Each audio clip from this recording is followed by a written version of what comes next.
কেমন আছো তোমরা সবাই? আশা করছি ভালোই আছো। তুমি করছি, আপনি করছি না, কারণ আপনি বললে কেমন যেন দূরত্ব লাগে অনেক। হ্যাঁ, তোমরা তো সবাই আপনজন আমাদের। তো মেন মুদ্রা হলো গিয়ে এখন কন্টেন্ট কেন ছাড়ছি না, 1-2 মাস হয়ে গেলো। তার কারণ হচ্ছে আমি কাজে আছি। কোথায় আছি না আছি, কি কাজ করছি না করছি, এগুলো শেয়ার করার আমার কোনো ইন্টারেস্ট নাই আপাতত।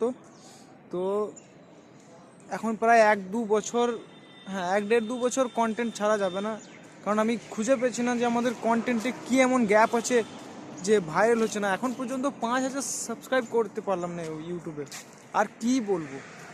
তাই এখন গ্যাপটা বুঝতে চাইছি, আরও নিজের স্কিলটাকে বাড়াতে চাইছি। ততদিন ভালো থেকো, সাবস্ক্রাইব করে রাখলে খুব ভালো হয়। তো দেখি, এখন স্টোরি লিখে যাবো কিন্তু কন্টেন্ট পোস্ট করবো না 1-1.5-2 বছর। কিছু পরিস্থিতিও আমার আলাদা হয়ে আছে যেগুলো এখন শেয়ার করতে পারবো না আমি। আমার নিজের আপনজনরা জানে, তোমরাও আপনজন, তোমাদেরকে একসময় বলবো যদি ইন ফিউচার কিছু করি লাইফে।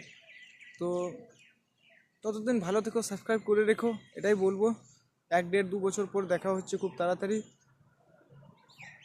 আর যতদিন আমার নিঃশ্বাস চলবে ততদিন আমি কন্টেন্ট দিয়ে যাব।